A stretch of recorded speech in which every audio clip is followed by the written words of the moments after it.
ব্যবস্থা করব, কোনো হকার রেজিস্ট্রেশন ছাড়া কোথাও ব্যবসা করতে পারবে না, এটা আমরা করে দেবো। রিক্সা চলতেছে, কোনো রেজিস্ট্রেশন নাই, কোনো ট্যাক্স নাই, কিছুই নাই। যে যেভাবে পারতেছেন কেরানীগঞ্জের রিক্সা ঢাকা শহরে আসতেছে, ঢাকা ডিস্ট্রিক্টের রিক্সা ঢাকা শহরে আসতেছে, কুমিল্লা রিক্সা চলে আসতেছে, টঙ্গী কোনো বাধা নিয়ম নাই।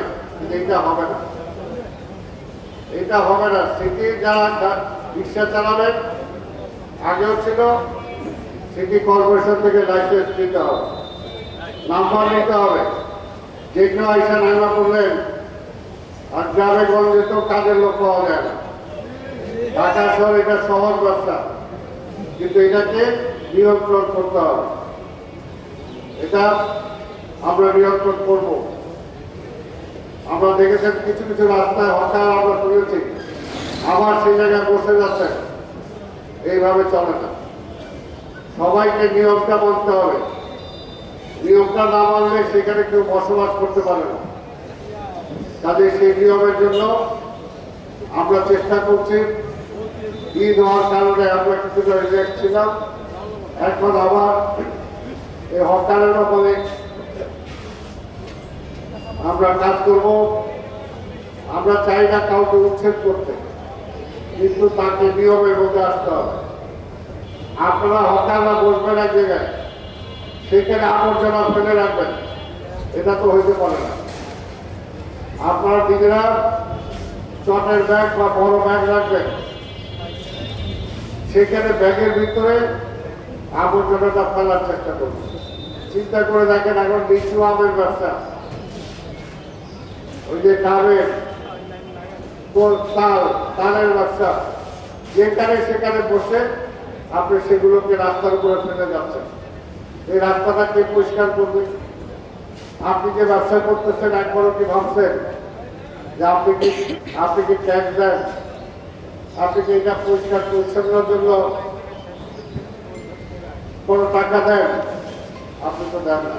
কিন্তু যে নাগরিকটা তার বিল্ডিং এ থাকে বা এই দোকানে ব্যবসা করে, সে তার পরিচ্ছন্নতার জন্য সে একটা ট্যাক্স দেয়, তার পানির জন্য সে ট্যাক্স দেয়, বিদ্যুতের জন্য সে বিল দেয়। কাজেই আপনি বিনা বিলে এইখানে থেকে আপনি যদি অপরিচ্ছন্ন করেন, সেই দায়িত্বটা কার? এই জন্য আমরা বলেছি আপনাদের জন্য, হকারদের জন্য জায়গা নির্ধারণ করে দেব। সেখানে আমরা রেজিস্ট্রেশন নাম্বার দেব, আপনার টোকেন নাম্বার দেব, এবং সেটার জন্য আপনাকে টাকা দিতে হবে। তাহলে যেখানে ব্যবসা করবেন সেখানকার পরিষ্কার পরিচ্ছন্নতার দায়িত্ব সিটি কর্পোরেশন নেবে। এবং সেখানে যদি টয়লেটের ব্যবস্থা না থাকে, তাহলে আমরা মোবাইল টয়লেট সেখানে দিয়ে দেব। কিন্তু কোনো অবস্থাতেই যেখানে সেখানে মলমূত্র ত্যাগ করবেন,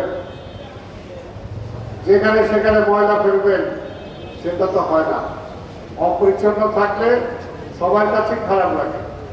এটা সিটি কর্পোরেশন একদিকে ঝাড়ু দিয়ে যাবে, আর এদিকে আপনি যাওয়ার সময় গাড়িতে বসে গাড়ি থেকে ডাবের খোসাটা রাস্তায় ফেলে দিবেন, বা কোকের বোতলটা খাওয়ার পরে ফেলে দিবেন রাস্তায়, টিস্যুটা ফেলে দিবেন। কিন্তু এটা কোনো দেশের সম্পদে সেটা হয় না। এই কারণে আবর্জনা যেখানে ফেলা, আমরা ব্যবসায়ীদেরকে বলেছি, ব্যবসায়ীরাও আপনারা এই স্ট্রিট মার্কেট আপনারা ঠিক করবেন আবর্জনাটা কোথায় থাকবে, সেখানে নিয়ে ফেলতে হবে। নাহলে আপনার দোকানের সামনে আপনি একটা বিল রাখবেন, সেটার মধ্যে আবর্জনাটা ফেলবেন, পরে সিটির পরিচ্ছন্ন কর্মচারীরা সেটাকে নিয়ে যাবেন। কাজে এই ব্যবস্থা আমরা করতে চাই। আজকে ঢাকা শহরে আমি আসার আগে বিভিন্ন বাড়িগুলো থেকে ট্যাক্স, বিভিন্ন বাড়িগুলো থেকে ময়লা আবর্জনা সংগ্রহ করার জন্য কন্ট্রাক্ট দেওয়া হয়েছে। অনেক জায়গায় আমরা শুনি এই কন্ট্রাক্টররা প্রতিদিন ময়লা নেন না।